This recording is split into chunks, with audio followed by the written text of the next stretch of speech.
Hi, it's good to see you all here. We've had quite an eventful day already. We had a panel here earlier. Both belong to the topic of virtual agoras, which is also part of a series that we're hosting called Contested Environments, where we discuss the political potential of new media. I'm very glad you could come here because we had a storm earlier and now we have lovely weather, so it's really unpredictable, but I'm glad you're all here in our dark confined space where we're going to have a very interesting discussion, I'm sure. I would like to invite our moderator of the evening, Nadine Roestenburg, who is a curator and researcher, and she's been working for MU in the past and is now part of Fontis. So yeah, please come on stage, Nadine. Yes, thanks Ines for the introduction. So today I'll be moderating the panel that is called The Great Meme and Emoji War, Symbols and Secret Language on the Internet.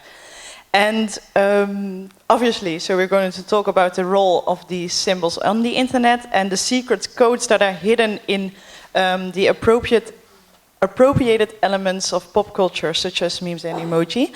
And to get a sense of the audience, I'd like to get a sense of the audience. I know some people already were here this morning, or like earlier today. But I'm wondering, since we're going to talk a lot about platforms and who's regularly on 4chan, or is there anyone? Hans, UBERMORGEN. Reddit? Ah, that's a bit more already. And who considers him or herself as a meme maker? Oh, there's like someone. Can you maybe? Oh, there's like two sitting next to each other, and you're like very. Okay, I'm just going to ask. Can you tell me a bit more about it? It comes naturally. And how not naturally does your meme making come? Out of a glimpse. Okay, and can you give me a brief example of one of the last memes you made? I have to think about it because that's already a month ago. I think it was a Facebook meme that I posted on Facebook, which was a reference to. I have to really think about it. You're really asking me out of the blue, so my memory is also a bit shocked about it. Now it was a. Oh yeah, I can recall it again. It was like last November. I had a meme that was during some sort of that's kind of hard to explain, but it's also a bit weird. So. Okay, was it a political meme?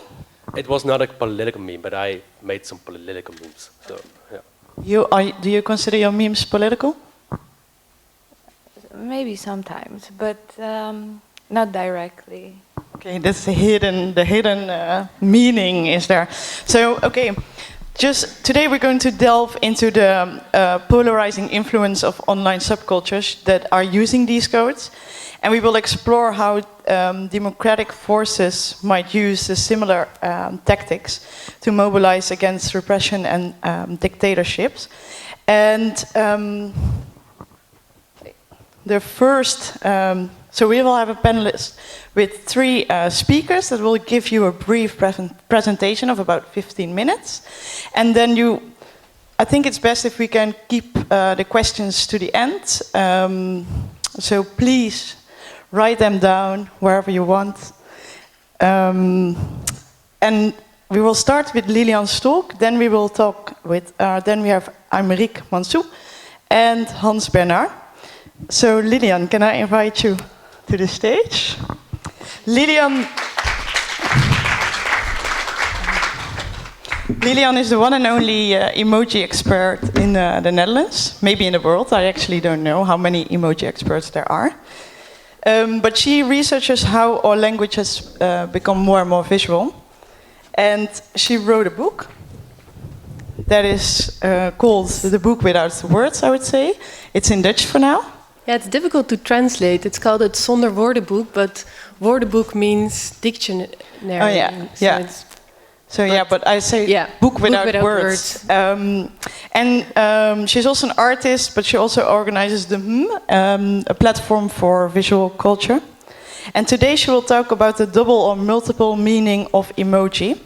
Think of the aubergine, and also the political meaning, the gun, and how memes influence the meaning of emoji. Thanks.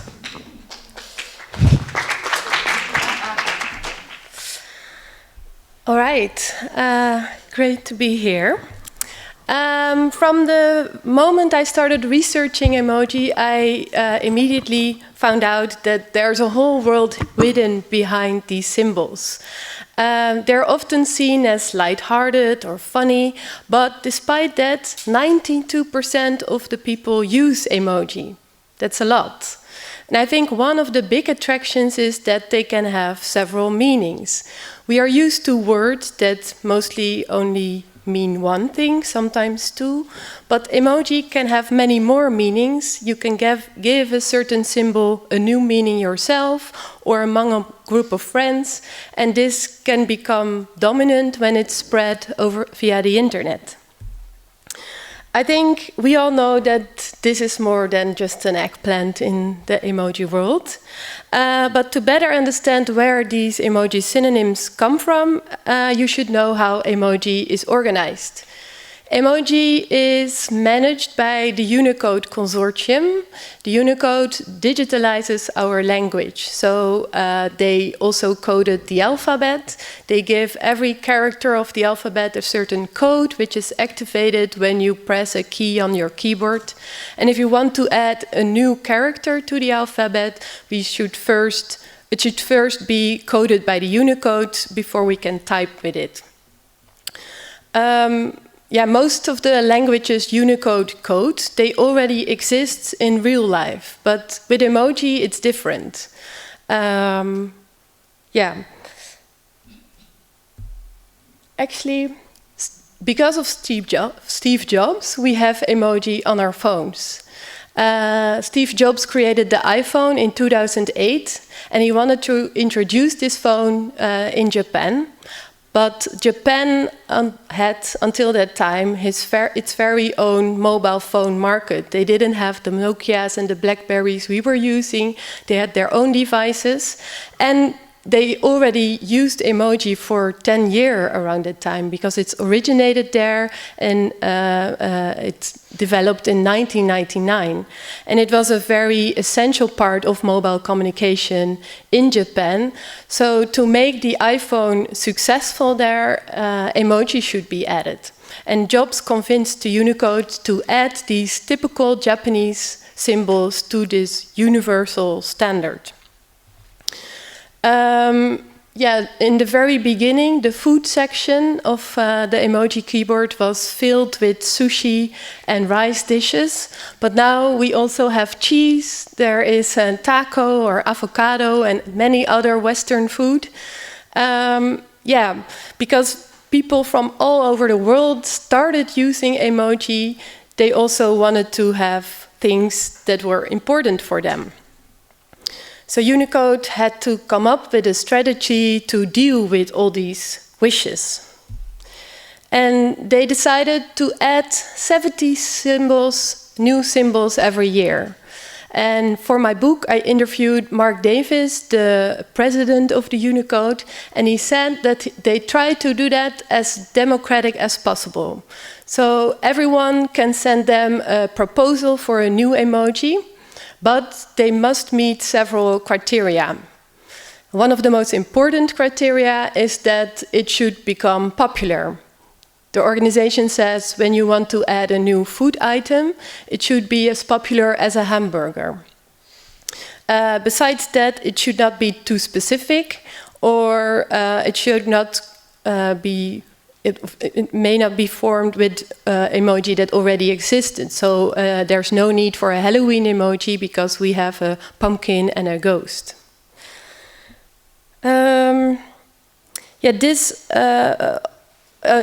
So despite they are saying that they try to be as democratic as possible, they make the guidelines. They came up with these selection factors. And on top of that, they make the final decision together. They make the final decision, and they do that together with their voting members. So the companies like Google, Apple, Facebook, they pay yearly $80,000 to become a voting member to the Unicode. And because of that, some controversial things or politically engaging things are missing on the keyboard. They get rejected. But we, as users, we do want to talk about controversial things, like sex, for instance, especially via such a personal device as our smartphone. And that's why all kind of emoji metaphors showed up to describe sex, like the eggplant or the peach emoji. Also, violence is not part of the keyboard, or there's not that many violent emoji, especially not after Apple replaced its gun emoji for a water gun. How does that work? After Unicode makes the code, so they actually only make the code and then give a title to this code. But after that, every platform like Facebook, Google, Instagram, Twitter, every platform makes their own design. So that's the reason why Apple could change their design of their pistol emoji. And they did that in 2016, a few months after a fatal shooting in a nightclub in Orlando. And for them it was a way to make a political statement that they were against gun ownership. There would be a huge misunderstanding if you had an iPhone at that time and you wanted to invite a friend with a Samsung phone for a water fight, because the Samsung still showed the real gun. Nowadays, almost all guns disappeared from the keyboards, and they're all changed into water guns. Just as with sex, banning violence or crime doesn't mean that emoji is not used for this. There are a lot of emoji, for instance, that are used to describe drugs. This is one of the examples. The cannabis leaf is one of the most rejected emoji, one of the most requested emoji and then rejected emoji. So it's not available on our keyboard, and that's why the maple leaf is used to describe to refer to the cannabis leaf.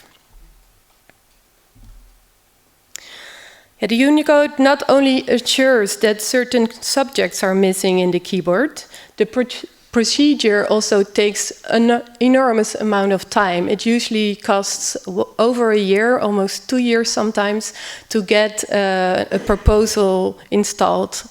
And to deal with this, you also can give a certain symbol a new meaning yourself. That's what happened with the lobster.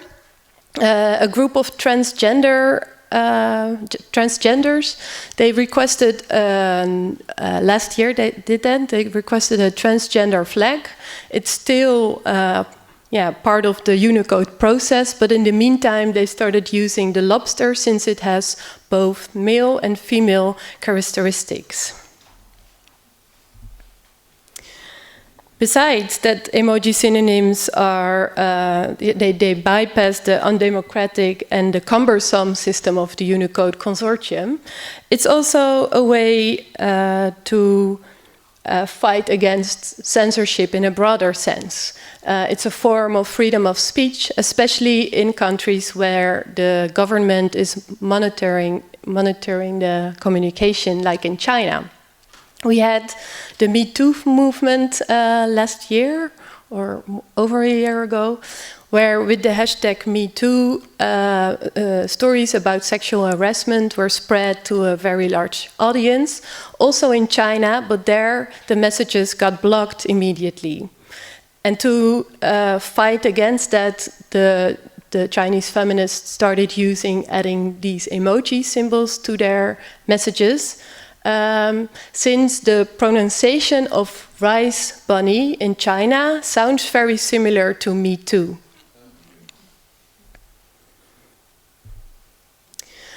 Emoji is also used to spread or to make political statements or to spread political ideas. I think the most famous ones are the ones used by the right-wing politics. This is one example. It's also a real-life symbol used by them. It's not only the OK gesture, but also a gesture to refer to white power, since it is a combination of the W and the P. The glass of milk is used by right-wingers because white people are predominantly lactose tolerant. And sometimes emoji do very literally refer to memes, like the frog emoji. It's a way to link to Pepe the Frog, and I'm sure we will talk about this symbol later on. But it's not only used by right-wingers. In 2016 and 17, there was also a liberal emoji war on Twitter. It was actually interesting because they used the emoji to fight against each other. So supporters of Bernie Sanders, they started attaching the red rose emoji to their Twitter name.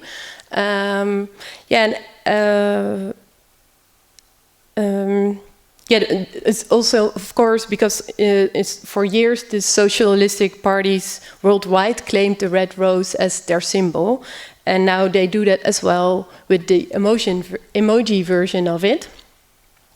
The American writer Keith Spencer was one of the first ones who did this during the elections in 2016, and he said he had a nice explanation of why he thought it was a good idea to use emoji. He said, "I thought it seemed like a good idea to help find each other. It has added benefit of being subtle enough that you can identify yourself as a socialist without, say, a random stranger noticing and then trolling you for it."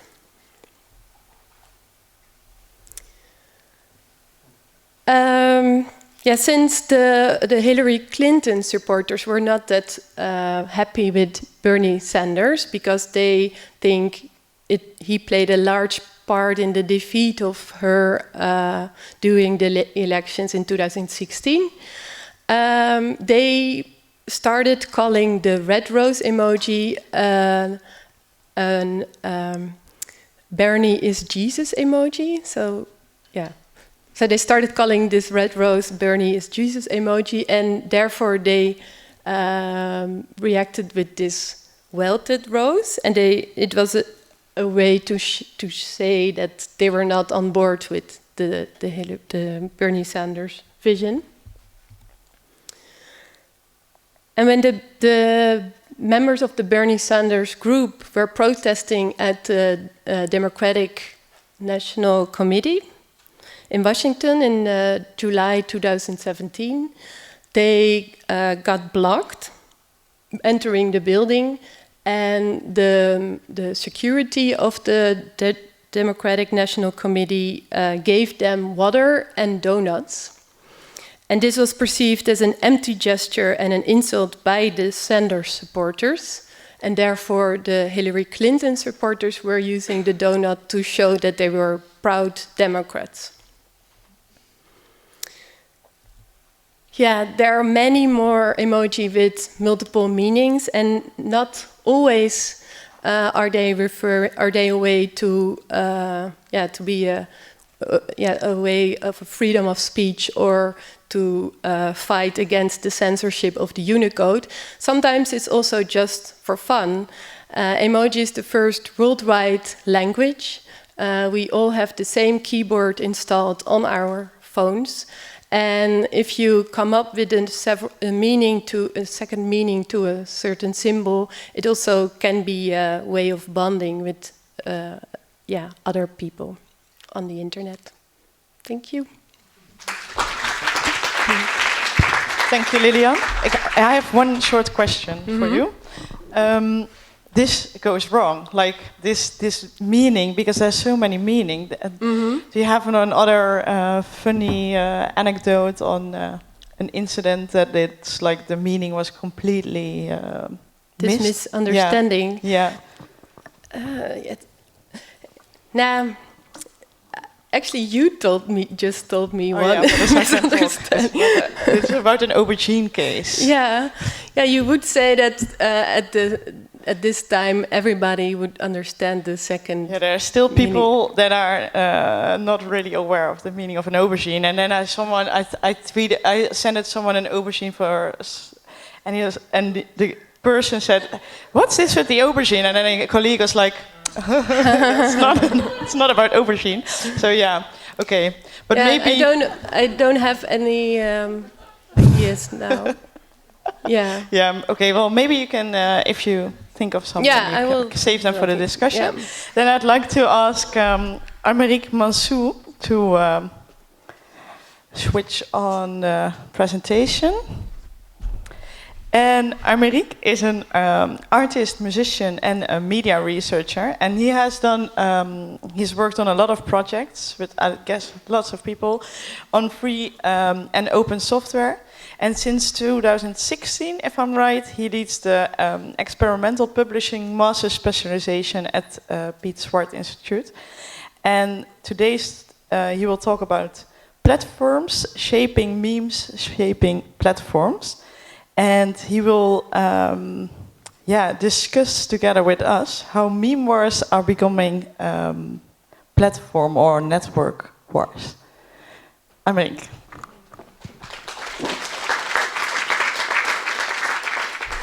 Thanks. Okay, so let's do that.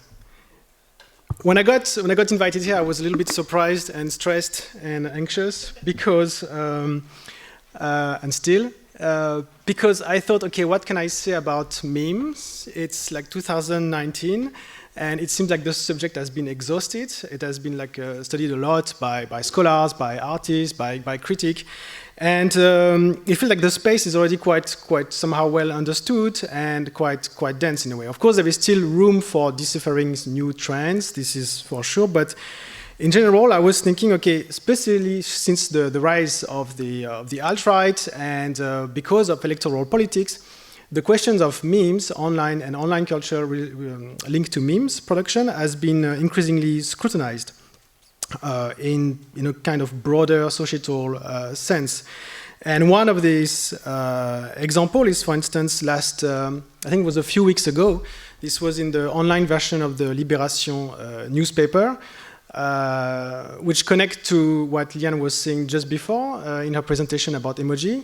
Marine Le Pen, who is leading the far-right party in France, was basically seen making the OK sign, and then sharing the photo on Facebook. And of course, like Lilian said, this sign has a sort of kind of confusing history linked to alt-right trolling, so it is a problematic sign. But the point is that these discussions now are emerging in mainstream outlets. It's not some of a niche underground net culture anymore. So one of the thing that I was thinking of that could be interesting to talk about is more like what's the bigger picture, like try to zoom out of the memes themselves and their strict meaning to see what is happening basically to the circulation of information at the moment. So before I go further, I want to mention this book from Douglas Rushkoff called The Media Virus, which I think still has a lot of very, very nice, important elements from the mid-90s about understanding how viral phenomenon exist through media. And his definition of media virus in particular is really, really interesting and still relevant, quite strong today. The idea is that, so this is my graph, a media virus is essentially, based off a shell and a sort of ideological payload. So the shell is what allows this virus to circulate through different networked or non-network media until it reached, like human beings, and then the ideological payload, which is the meme, that's the original definition of the meme, is being delivered to us. So nowadays, when we talk about meme, we tend to conflate the two. When we talk about memes, there is this sort of, it's just the media virus as a whole. But I wanted to, and I'm going to use meme in a kind of a similar way by conflating these two things. However, I think it's still a good thing to keep in mind because this particular understanding has the advantage to make 2 points. The first one is that it hints already that memes are not necessarily innocent, that they can carry like an ideological payload. They can be like very subversive. They can set things into motion. They can have hidden agenda. They are part of different tactics, media tactics, to be able to promote a certain ideology. And the other thing is that it's a little bit of a media agnostic approach to understand meme culture, which is a very generous way and easy and useful way to talk about memes. So here, when I'm talking about meme, it can be referring to image macros, or green text, or emojis, or videos. It doesn't really matter. That's a useful way to be able to generalize a little bit what this sort of mimetic process are.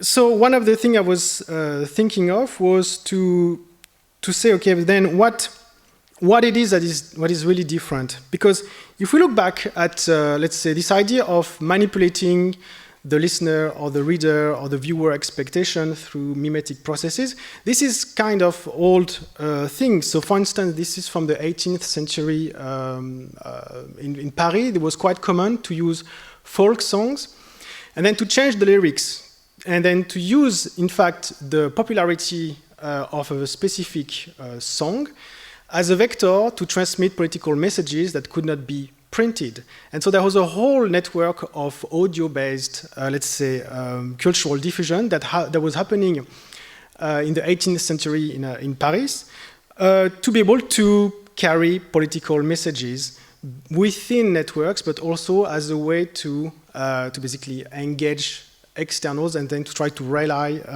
other people in certain forms of ideology. And so the instrumentalization, what I want to say is that the instrumentalization of memes by electoral politics is not new in that sense. Similarly, the violence, the graphic violence that we can see in meme culture is also not specific to net culture. So for instance, this is taken from HN, from the poll forum of HN. And it's an attempt to basically start to hijack a hashtag and then to try to subvert its meaning to basically to promote a sort of anti-migrant discourse. And that, again, you can find this root in political cartoons. This is from, I think, the late 19th century, so how Italians' migration was depicted in newspaper. So we can start to basically trace a very long lineage of mimetic process and media manipulation that are very close to memes, that goes beyond net culture. And also the techniques used, like collage, also are quite old. This is like from the first half of the 20th century by artist John Hartfield. So these sort of collages that are meant to basically carry a very specific ideological agenda. And same, we can see also like this technique are also been very present in underground press, in zine culture, punk culture, whether you are more in the anarchist, anarcho-communist side or more like neo-Nazis, it doesn't really matter. This violence has always been there. However, something that's been changing quite a lot is how we are exposed to it. Because all these things were very much subcultural until now. But we managed to create a system that we are engaging with every day, which has been like year after year optimized for the circulation of this kind of content. And because we are so clever, we managed to use this system to interface with each other. So now we are basically in a system that only promotes and that is completely tuned for this type of content, and that's also how we are basically engaging or discussing with each other. So to see, like, of course, the relationship between a certain technology and the kind of material it creates can online is a very, very tight relationship.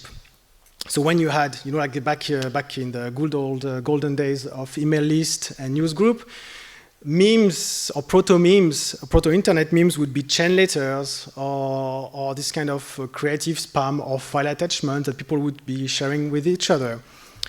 With the rise of web forum, then rich content started to appear.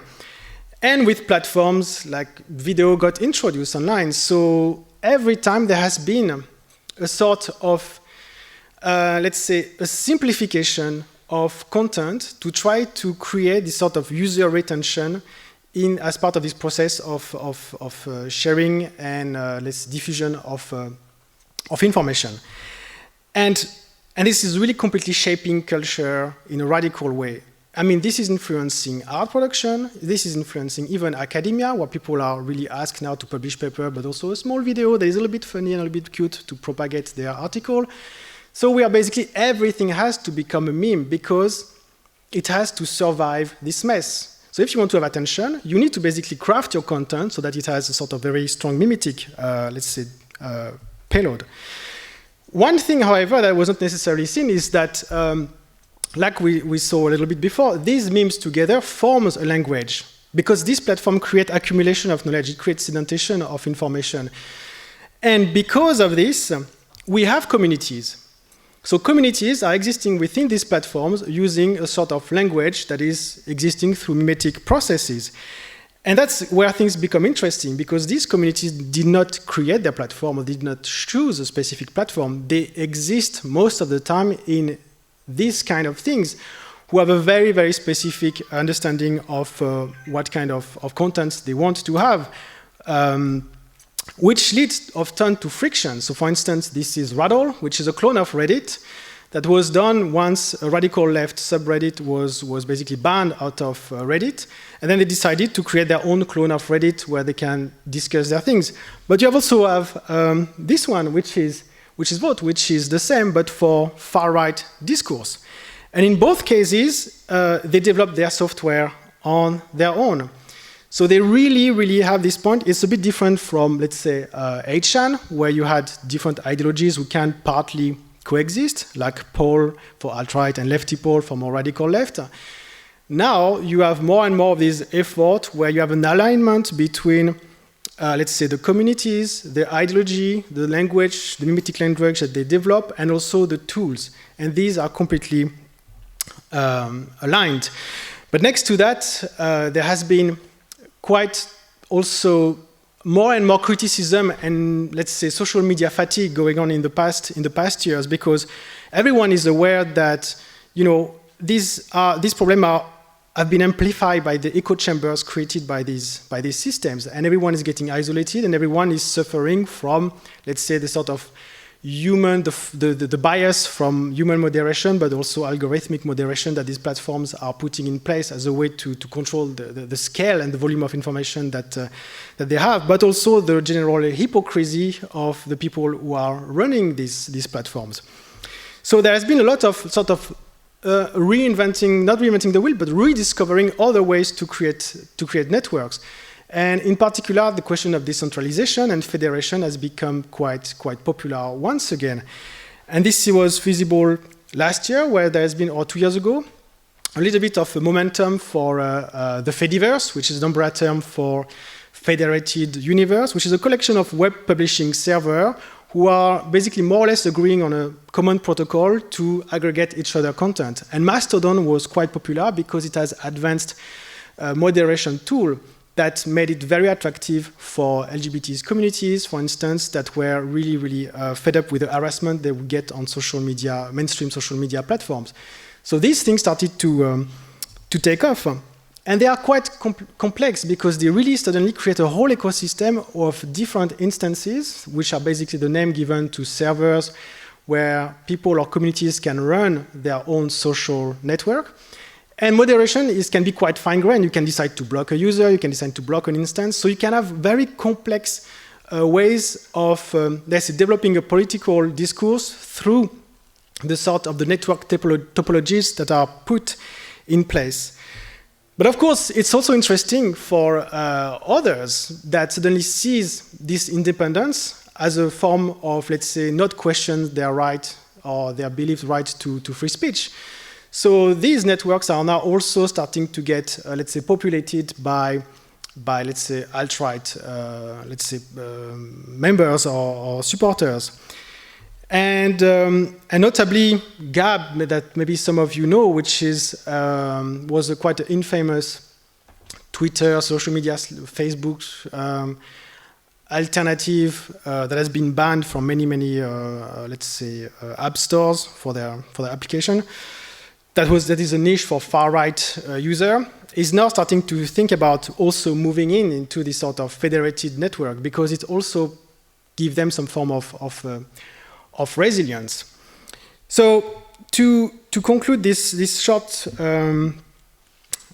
presentation, I wanted to just somehow highlight maybe the importance to also zoom out from the discussions on memes to start to look at what's going on, what's the bigger picture. And one of the things that is quite interesting to see is that we are really moving from these questions of meme wars to a question of network wars, where there is a whole part of, let's say, the development of the internet is getting now quite, with a lot of friction through the collapse of this, let's say, big tech social media culture. And that's really, really interesting for many, many reasons. But one of it is that there is some sort of a nostalgia, a romantic nostalgia with the good old days of how internet and the web used to be. And that's coming from people who are really completely locked in these sort of social media platforms. But in fact, there is a growing, let's say, gap left by the sort of the frustrations from this platform that is giving a new, let's say, a new space to explore. And I really think that in the next, that's the prediction part of the presentation. In the next 5 years, there's going to be like really drastic changes because of that. Because obviously, massive social media platform does not scale. It does not work. And now we are entering a new phase where there is an opportunity to redefine and reconfigure the internet and the web in general. Thank you.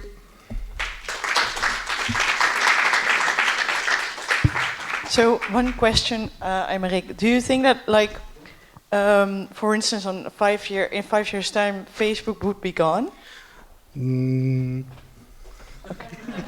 Okay. I don't know. I don't know. This is happening now. That's been really like exploding in the past 2 years. All these ideas, all these sort of systems have been going on for many, many years. Some of these part of this project have roots that are 15 years old. They are gaining momentum because obviously the way we are interacting with each other right now through social media just doesn't work anymore. So there's going to be changes. What kind of change will happen, I don't know. But this is an interesting, let's say, path that is being explored at the moment and has a very, very interesting democratic potential because in the way it creates both confrontation of ideas and at the same time the possibility to create safe space for specific minorities who needs to be somehow protected in a way. Yeah. But it also gives me a bit of the sense that it can be more, because of it's more distributed, even more isolated. So maybe not. No, because it's federated. So, I mean, you can isolate yourself if you decide to block everyone. But by default, a lot of these platforms allow for this sort of federation. It's a W3C protocol that is being discussed at the moment and improving, which is called ActivityPub. And this is what is basically connecting all these things. Yeah. Okay, thank you. Is anyone using one of these platforms like the Mastodon or... No? You are? Yes? Okay. Can I ask you? Okay, but Are you using it regularly? Not yet. Can you give a... You intend to. It sounds promising. Can you only just repeat that you do intend to? I intend to. Yes, that's good. Okay, now I'll call on stage Hans Bernhard. He is an artist, part of the artist duo UBERMORGEN. And they are like early pioneers since the early days of the internet. They were already working with software, hardware, installation, video, art, and code. And today he promised me he will be talking about Fashwave, which I think is interesting. And he will also talk about a project they did on Breitbart. Hans.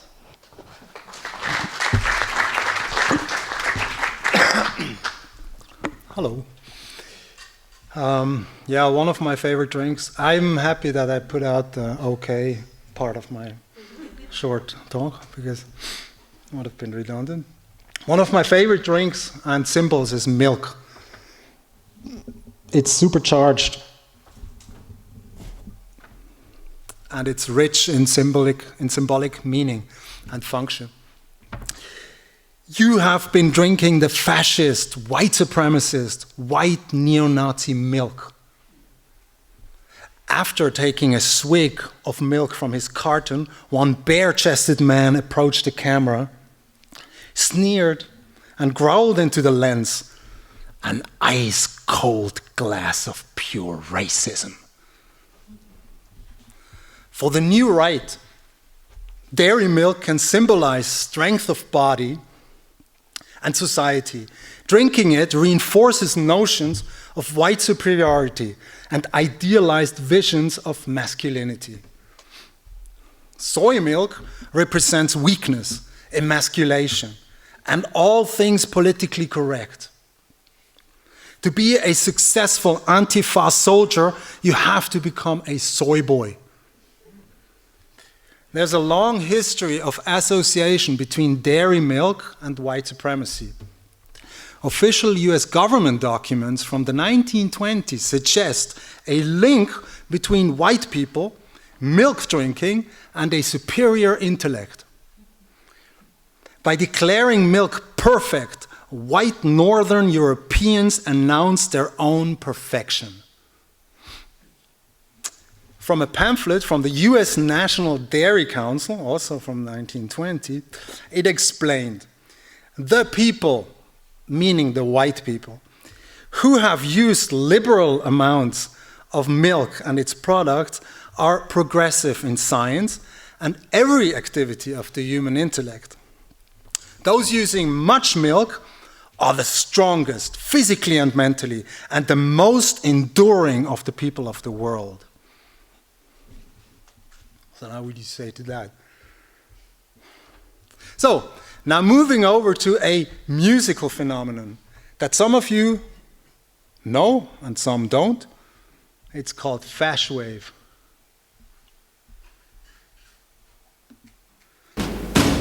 This is a song called Galactic Lebensraum by Cybernazi.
from the 80s synthie-pop to vaporwave to fashwave to contemporary pop and back. A sequence of cultural transition, appropriation, and transgression gives us an impression how anything of the new right or from anybody can quickly evolve from subculture to pop culture in our era. These appropriations have become the new cool thing, which use the meta-narrative of the rebellion against a tyrannical system, or just propagate super style and fast action. Its compatibility and interchange with the mainstream is the contagious thing of fashwave. The graphics associated with fashwave, they look like those of synthwave or vaporwave. The same reliance on 80s sci-fi. For example, Tron or Miami Vice or stuff like that. It's the same look and sound that was co-opted also by the posters and the soundtrack for the film Drive. That's why I really liked and also really hated this movie. I only learned it when I was researching it. But then Fashwave is also so different. It kind of reminds me of something called self-soundscapes. It is a statement. It constructs the perfect sound for the self, for the composer. It includes ideas about his or her conception of the world and becomes a way of analyzing the current status of the world. The assumption that such small, private, acoustic arenas are desirable is a value in modern society, an ethnocentric bias resulting in part from advances in technology and changes in social structure, not just from elevated concepts of personal freedom. If you look at Grimes, she is crossing lines all the time. For me, she is the ultimate fashwave musician.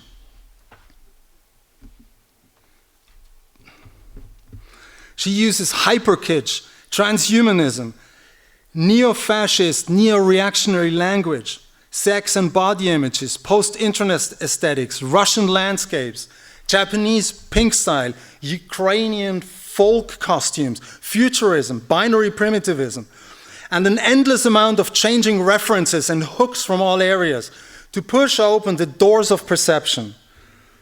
And then, as the icing on the cake, her romance with Elon Musk, one of the major white supremacy, transhumanist, radical psychopaths of the Silicon Valley. It is the perfect love story for our dishonest, cruel, and saturated, richly decorated world. It is just so exciting to live today. So in this spirit, moving away from the insecurity of interpretation from one to another pop product, this time an UBERMORGEN thing called Breitbart Red.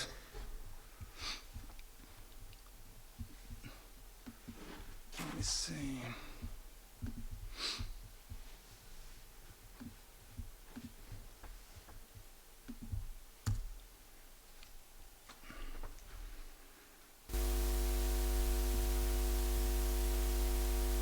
So UBERMORGEN's Breitbart Red mixes ASMR, super dry, transhumanism, vaporwave, warhammer, retrofuturism, anti-porn, binary primitivism, veganism, bodybuilding, ethno-pluralism, self-optimization with high-tech heraldry, we'll see it in a minute, into a unique pop universe to create custom-made entertainment for the new super individuals who exist beyond memory and limitation, purely focused on the singularity and peak performance, transcending governments and corporations. This is the new culture, and it comes from the right. The revolutionary potential lies in the right.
supremacist or alt-right symbol or word, but only a white supremacist or alt-right use of those means. Symbols have a tendency to oversimplify complex facts, and as a consequence, they become ambiguous.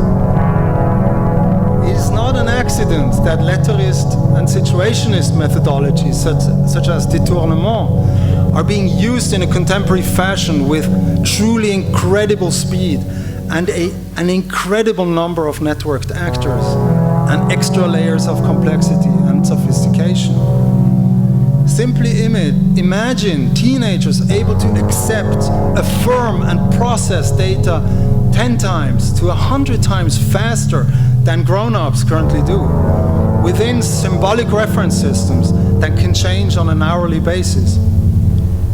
The flexibility and speed, the tolerance, but also the irony and lightness with which transformations and contradictions are produced and endured and turned, crossings, lustful play, aggressive adaptation of any available strategy, and mixed with an intuitive understanding of communication, and the attitude of acceptance and affirmation in how to deal with the world as a senseless and absurd construct, and to produce a positive and fun vibe while doing and thinking the most horrible and scary shit. This is a revolutionary step, and it's super fun and scary and exciting and sad to watch. It is a fucking car accident. You simply can't look away. It will follow you in your dreams until you die and after. So the endurance of contradictions is key to understanding that there is no control, there are no fixed meanings, there is no stability in symbolism and cultural code. There is no way to stay ahead of anything, to control anything. It is simply too late for that, and it always has been.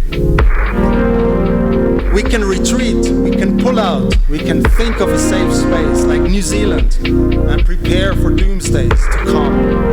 Or we can adapt and say yes and enter these new realms. But it's not up to us.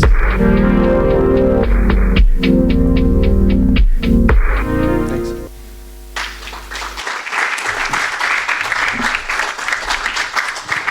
Yeah, thank you, Hans. You can stay there, and I would like to invite Lilian and Aymeric also to take a seat wherever you like, and there's microphones on the couches.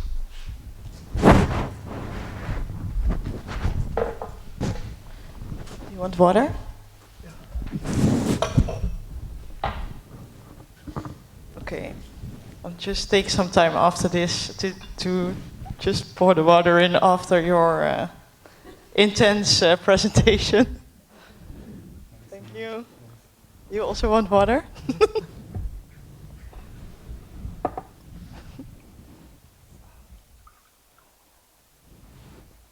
Oh, one thing is for sure, we'll still need water. This one, yeah, it's like this, huh? Okay, thank you. So we have, I think we have someone with a microphone.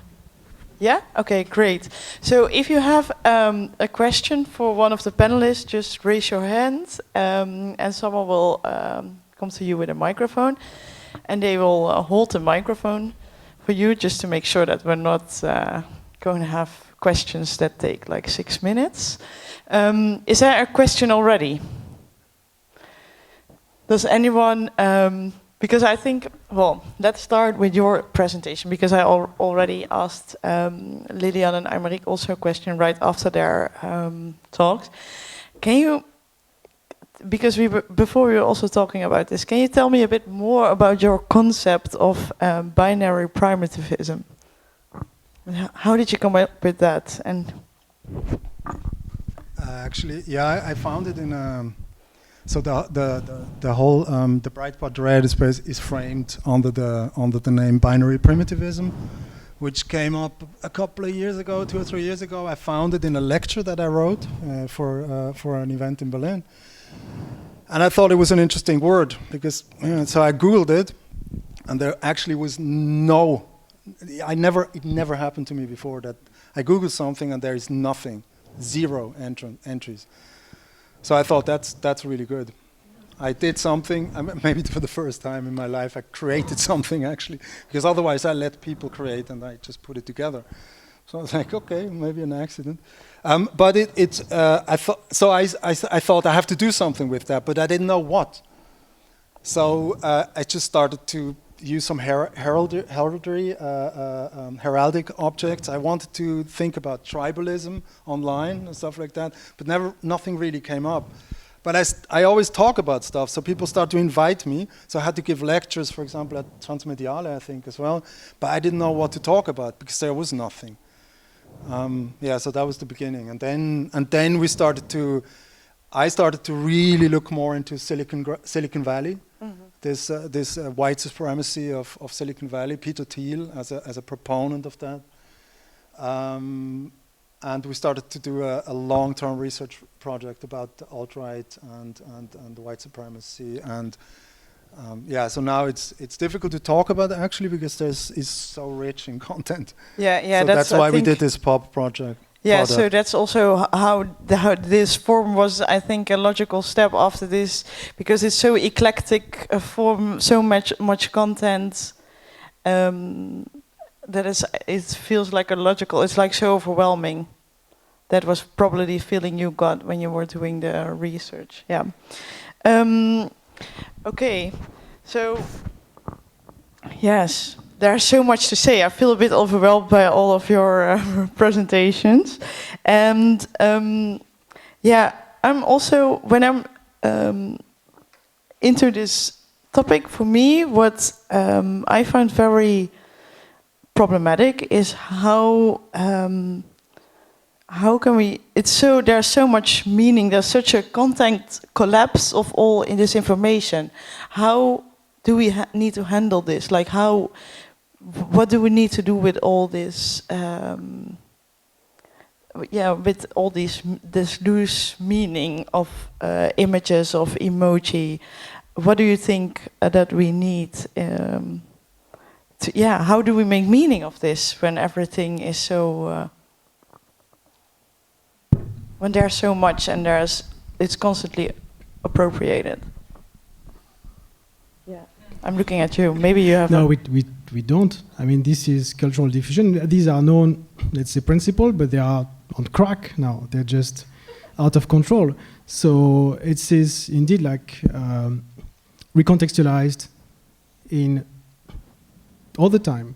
So there is not, I mean, trying to pierce some sort of secret in this online culture is just impossible.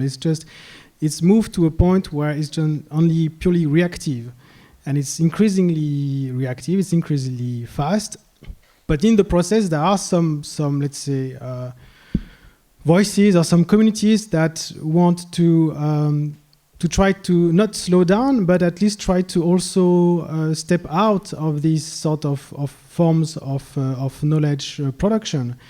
But it's just, I mean, we created these sort of networks. We created this situation where we are all interfacing each other with machines that can process audiovisual material at increasingly high speed. And now we are with this stuff, and we're like, okay, fuck. So what do we do with that? And then nobody knows. So there are different, strategies that you can do. Either you just embrace it, and then you just like, okay, this is it. This is how we're going to enter this new stage of global scale, or global culture, and global non-stop reappropriation and recontextualization of everything, and the impact it has on every, let's say, like it challenges everything we know about economy, about labor, about culture, about social interaction. And the other strategy is to say, okay, not necessarily to go on an island, but to rethink, to try to step aside from this process. But there is not any kind of there's nothing to be found in these processes except to lose yourself. Yeah. And what do you think about this, Lilian?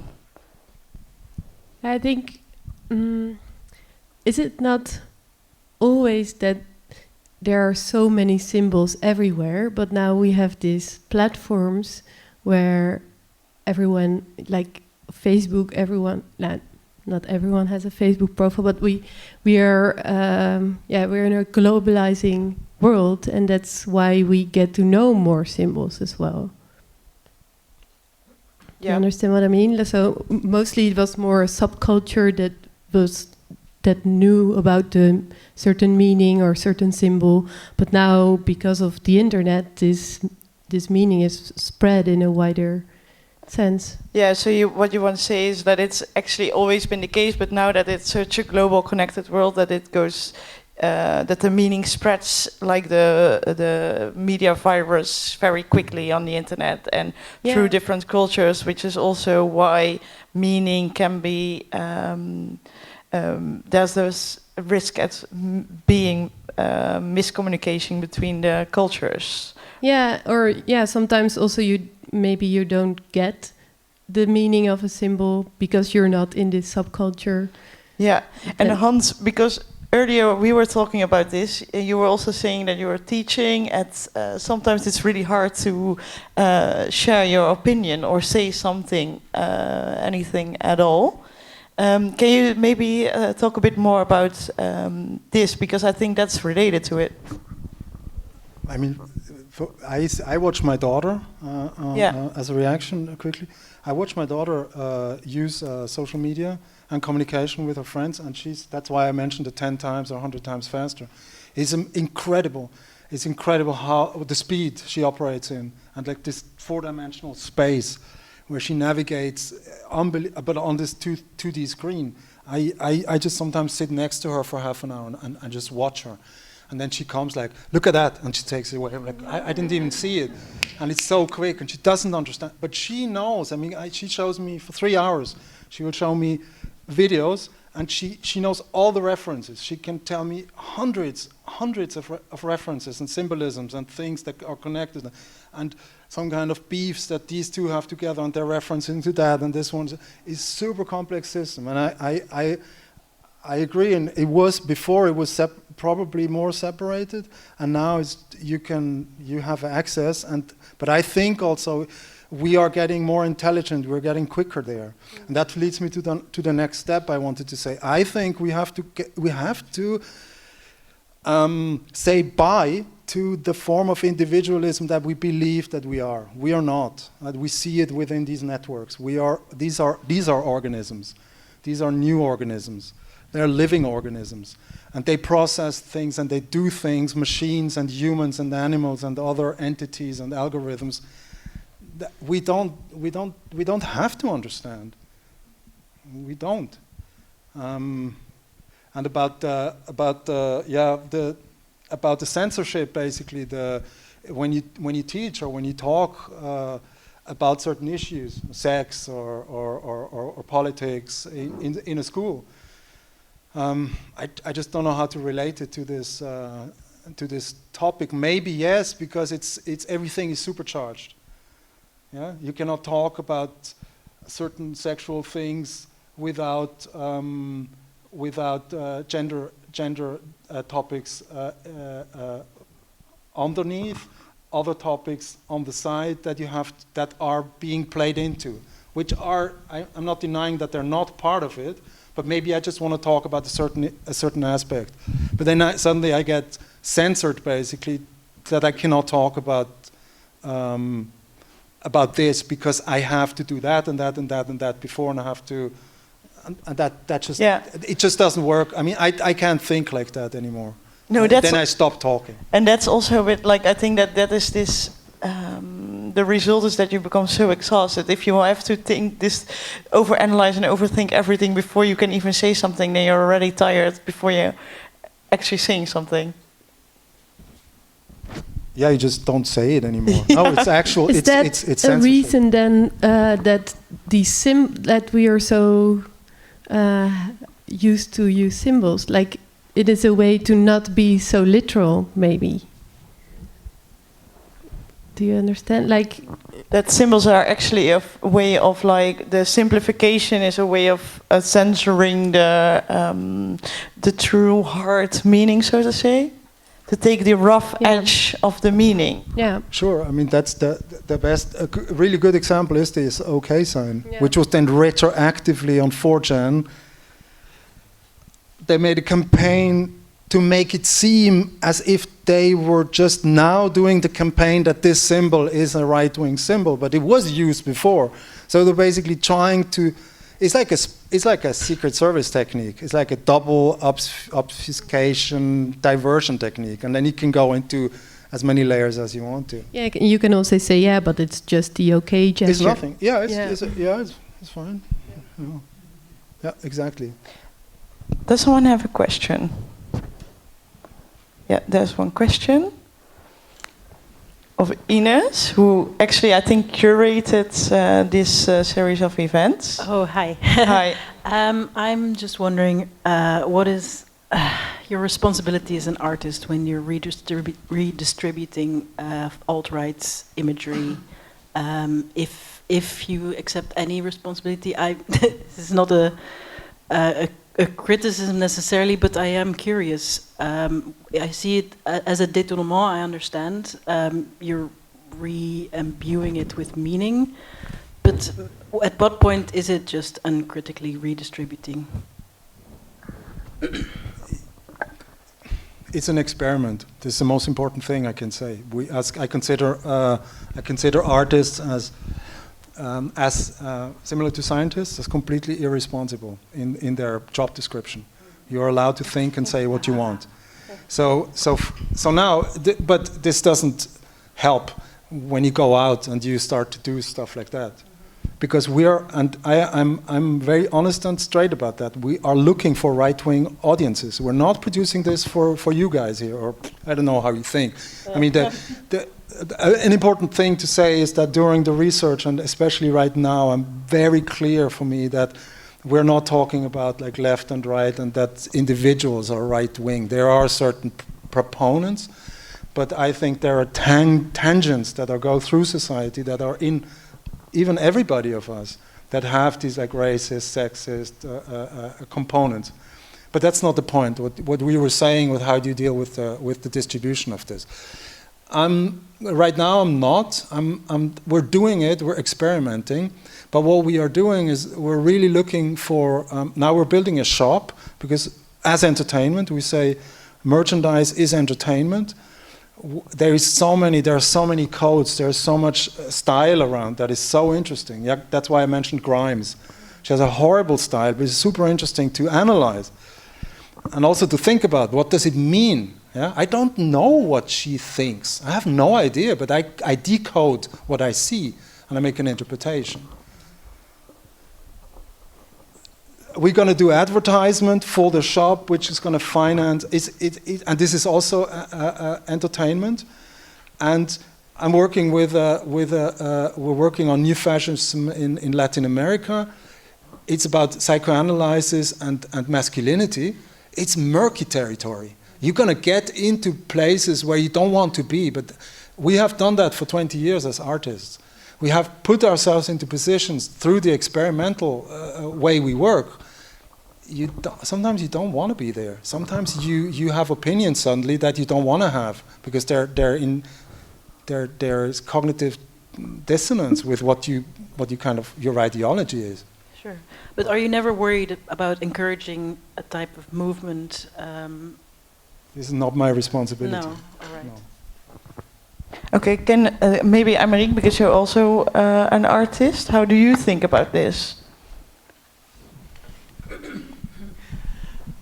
About what exactly? Like, so how do you feel about your responsibility as an artist in appropriating or using? I mean, you're always using a certain language. You cannot please everyone. But how do you think about this responsibility as an artist? Yeah, that's a bit difficult to answer. I mean, this depends what kind of work or what kind of art you are producing. I mean, some work are really meant to have some sort of much more poetic dimension. Some others are highly technical. Some others are meant to trigger something. There is a sort of rebirth of software art, net art, and tactical media in the past few years now, to try to basically tap into this sort of of tension and circulation of populist agendas. But I don't know. It's a bit hard to answer. I mean, personally, I can say that I'm fascinated by this because I spend way too much time online. So it's just in my face all the time. But yeah, it's I don't know. I just want to come back. Maybe it's a half an answer. Sorry. Yeah, that's okay. To what Hans was saying before about this idea of this organism. Mm-hmm. And I think it's quite interesting because it's really built up on this 90s idea of the meme being a virus. So it's this sort of analogy with biological organism. And now we have the same things happening where memes of these media viruses things are not anymore a very specific organism that is injected in a kind of more stable environment. This instability is becoming the organism in itself. And this is why certain ideologies are basically accumulating and getting stronger and stronger. But there is also an aspect that is very important to take into account, I think, is the structures that are enabling or supporting these organisms to exist in the first place. Because at the end of the day, we're also talking about not about abstract thing, we're talking about data, we're talking about software. And software is written by people with very specific agendas. Protocols are written by, let's say, organizations or institutions that are backed by corporations. So a lot of this sort of, I don't have an answer for that, but I think there is one part of it is out of control in the sense that it has becoming a sort of very cultural monster and an organism in itself. But there are also quite strong agents behind that are also steering things in a certain direction. And that's why I think the role of moderation, the role of administrations, of platforms, the role of defining protocols is also shaping a lot of these things that we are witnessing now. And that's why I think there is still a desire, an individual desire to try to resist or to intervene, because not into this sort of this organism in itself, but to intervene via the back door on the human side that is still somehow present. Yeah. And I think that's why some artists are, I think, more busy with the sort of the byproduct of this cultural phenomenon, and maybe other artistic practices are more focused on what's going on behind the scene in a way. Yeah, yeah. Lilian, do you have something? Do you have thoughts on this, on the responsibility? Because I think you're also actually talking about the responsibility of this, however you would call it, this superorganism as the network structure. Do you have any thoughts on this?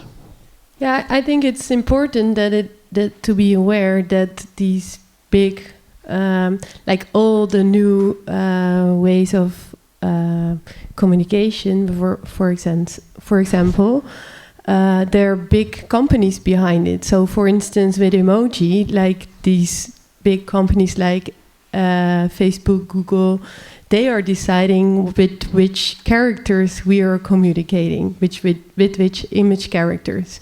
Facebook, they would like to, they push images, for instance. So they show people who post images higher in the timelines. So yeah, it's very important to be aware of these mechanisms. Yeah. Any more questions? Yeah, Rosa, the microphone's coming for you. It's not really a question. I just wanted to make a relation to the last panel, which maybe half of us were there, the other one not, but I thought it could be interesting. So in the last panel we were talking about AR and VR. What I really like about VR in terms of movies is that VR is inspiring Hollywood, of course. If you're watching a Hollywood movie, they're taking the aesthetics of VR movies. Then, so how they do that is they invite a UX designer to come to the movie studio to make the visuals for the movie. But then in terms, again, the other way around, there's a feedback loop. The next virtual reality, whatever interface stuff, like next technology, is inspired by the next movie. So you see this feedback loop in between, and so wherever the next technology is going is kind of between fantasy movies and the next technology, and they have to kind of bring a common ground. When you look at what's happening in terms of Fash wave, vaporwave, all this shit, it's the right appropriating anything, especially the left, because they like to fuck with the left. I don't see the left really appropriating the right. There's no feedback loop, I think. So then I was thinking, okay, it seems more like the Borg. You know, I'm putting some good old Star Trek in the mix. It's the Borg assimilating the left and all and everything in between. How did we break the Borg? I don't remember. I was thinking about that. Did we ever fight the Borg and win? Did we just lose? Were we all just like assimilated? And then I was thinking, okay, so Mastodon, for instance, is building a whole other structure. Right? They are not doing this like Borg, we're all one hive-minded. We all need to answer to the same Unicode images for one platform. We can maybe, I don't know, like I have to say I tried Mastodon, but I never got really into it. So I was just wondering about if I'm like just freestyling my brain, or are we like, is there still the other collective that is not Borging out? Is Mastodon like, or I don't know what I'm asking. That's why I'm not asking a question. I'm just saying something. You're just thinking out loud. But Aymeric, there's the good points. This question between, it's been addressed several times, this idea whether the left can or cannot meme. This is a kind of a known discussion that's been going on for a few years.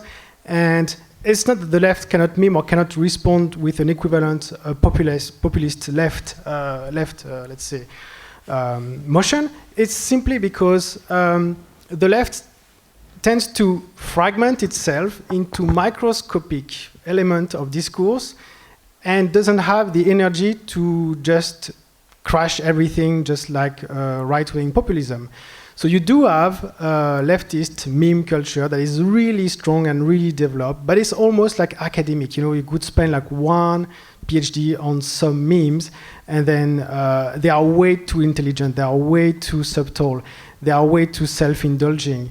But one thing that is differentiating, I think, let's say more leftish populism with right-wing populism in that sense, in terms of online culture, is this idea of infrastructure.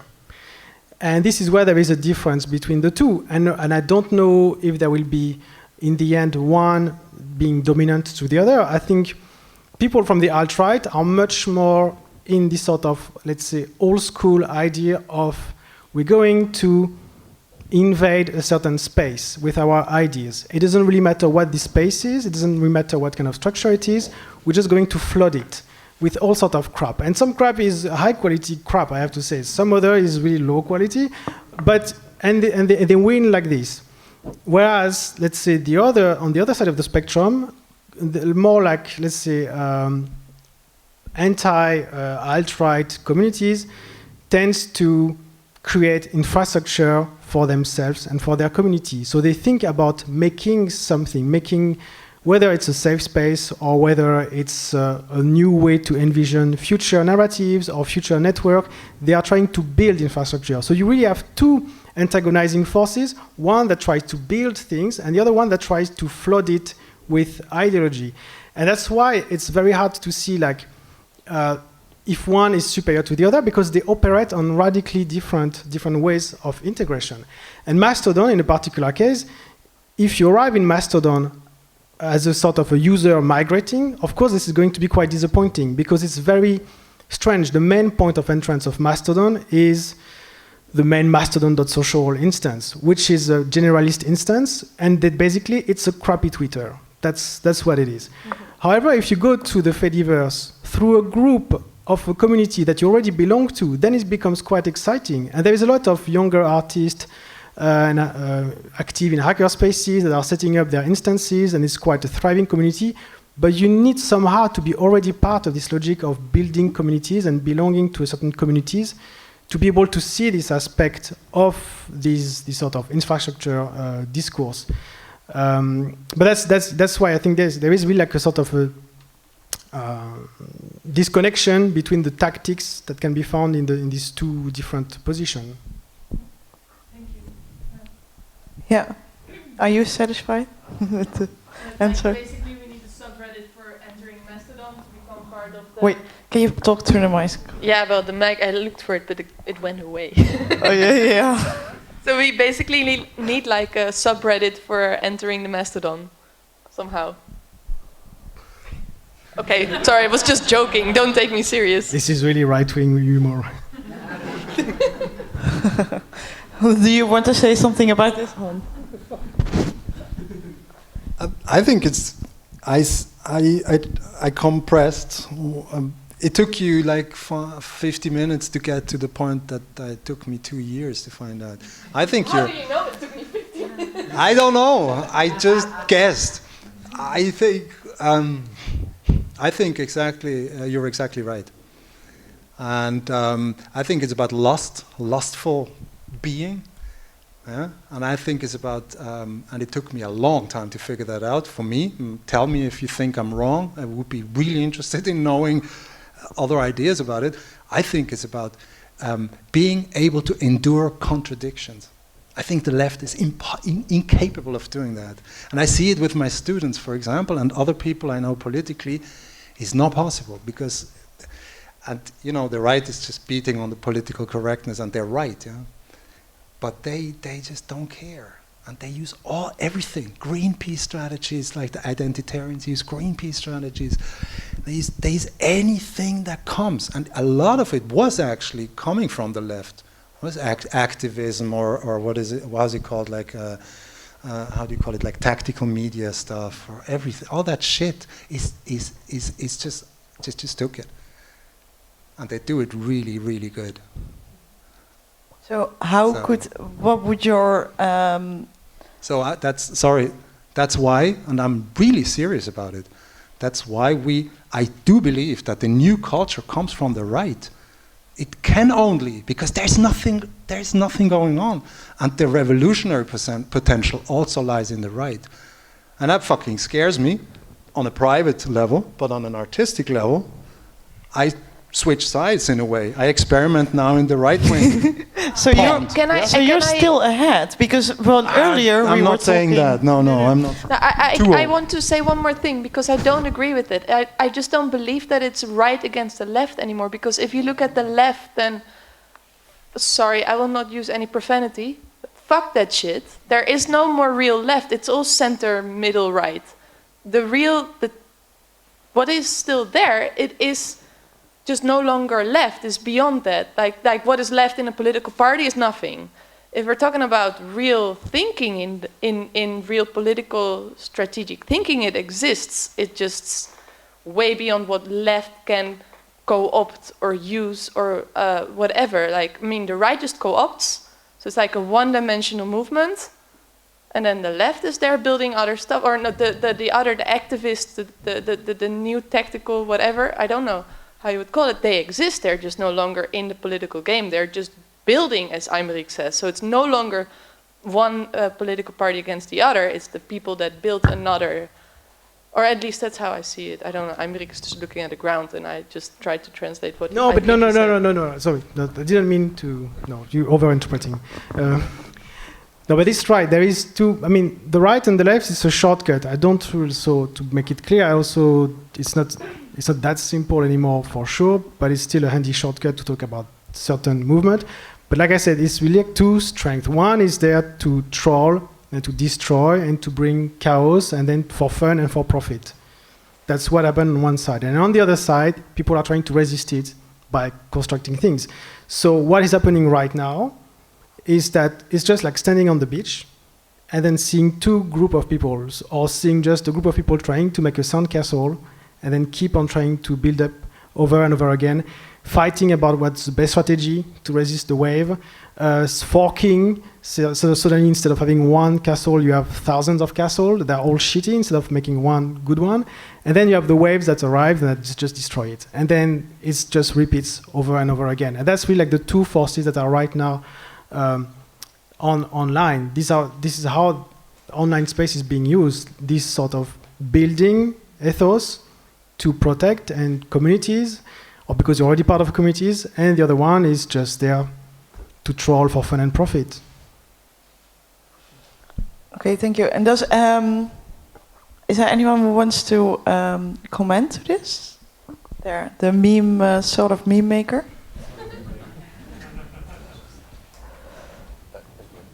Hi, I'm the new sort of meme maker.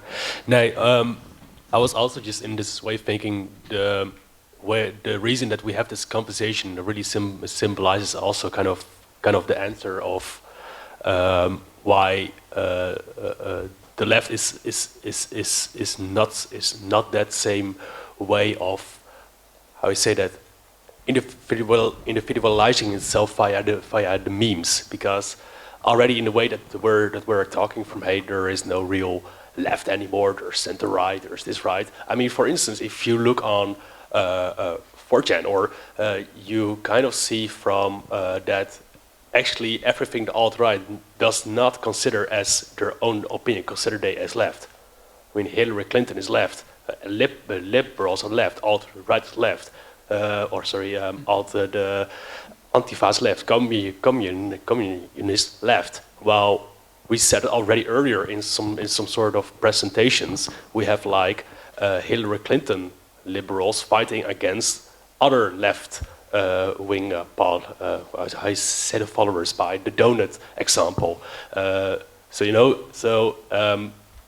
think in a way it's also been done there. I think they're like really the subtle way how we think and we discuss right now about the political differences between these and the nuance we put in here. That's kind of the strong, the way the alt-right has been operating and doing it kind of really well, from saying, hey, everyone else except for us that are the enemy, and it makes them like a very unique small group that really has his own how you say that visual representation via the internet. If you kind of understand what I mean, right? What do you mean? Yeah, I mean. No, but do you also have a question? Yeah, I have kind of one question, and that's been also a bit to Hans Bernhard. You said on a certain moment, I, as an artist, don't feel the maybe I interpreted wrong, but don't feel the responsibility for giving something to the alt-right. Was that right, or did I misinterpret? Yeah, I was also thinking from what will happen if members or from 4chan are considering your work and considering UBERMORGEN as an alt-right symbol. Would you have problems with that or not? No, I mean, yeah, it would create problems, but I wouldn't have a problem with it. Maybe in as a consequence. Yeah. But you know, it fucks you up in a way, because it's all, I don't know. I mean, you probably lose your job as a professor in Germany, probably. Because we would embrace it. We would not step away. We are preachers of affirmation. If something like that would come, we would completely embrace it and embed ourselves in it and go with it, because that is what art is. That is exactly what my definition of art is. It's a fucking experiment, you know. And you have to go where the action is, where it happens, where the aesthetics happen, where the communication happens. And I don't see it in the fucking museums anymore. It's dead. It's completely dead. So yeah, I would go anywhere. Okay, that was my question. But it's not happening yet. Any other questions?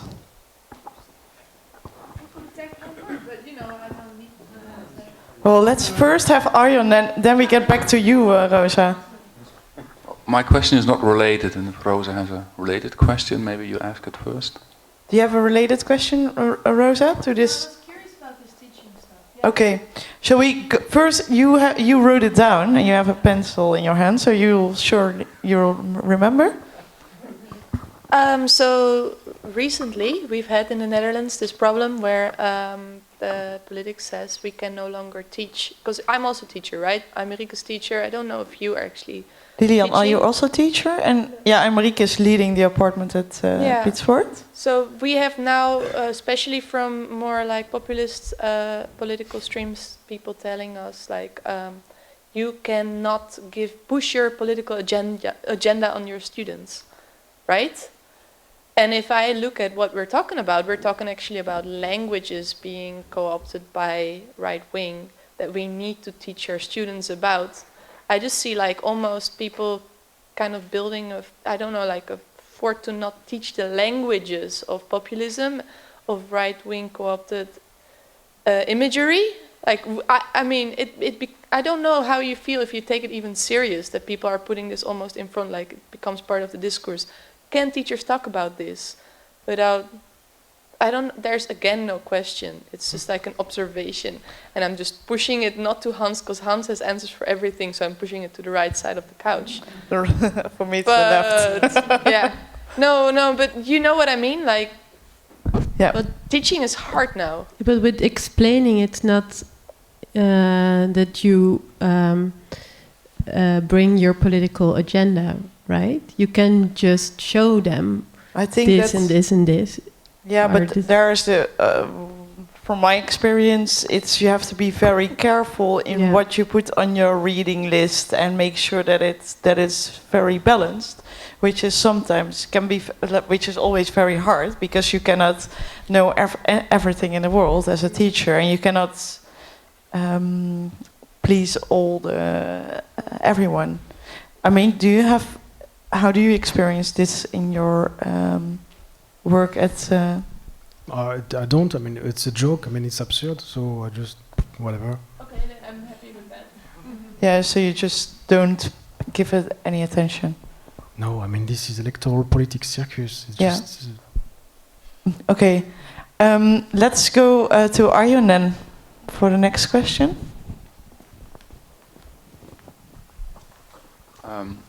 I think it was Aymeric that in his presentation connected emojis and memes with populism.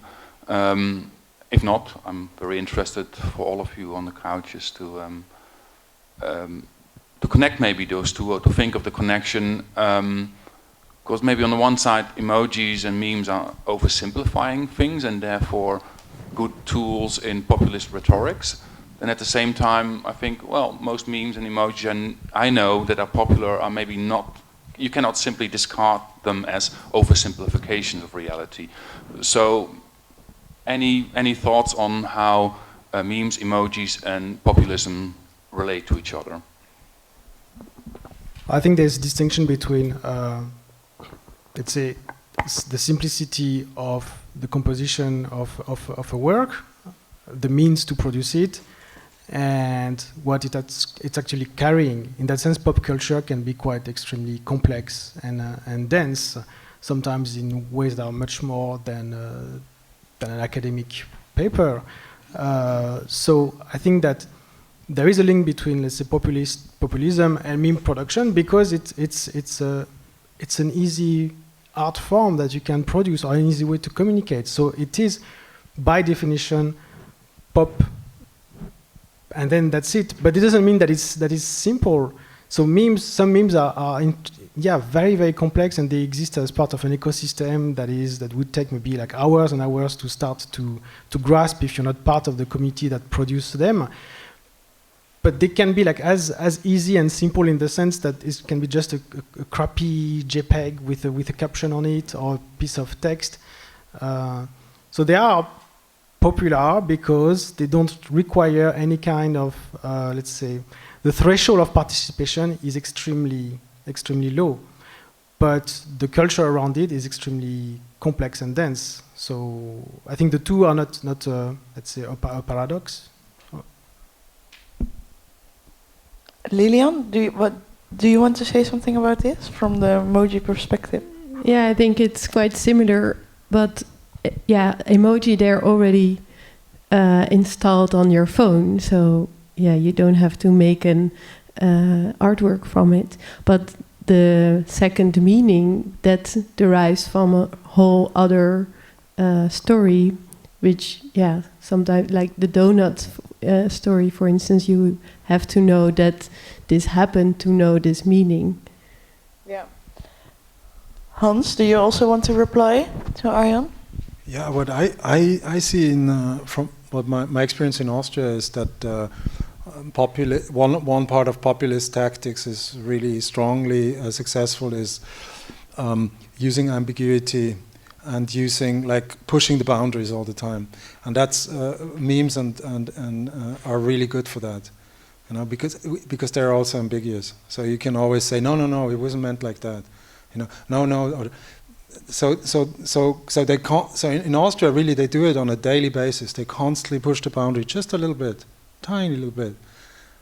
But suddenly I sit there and I look at this politician. I think, he's a normal guy, but he's a neo-Nazi. He's a real neo-Nazi, and it's weird what happens. So I think that's what is happening right now, and that's what they're applying.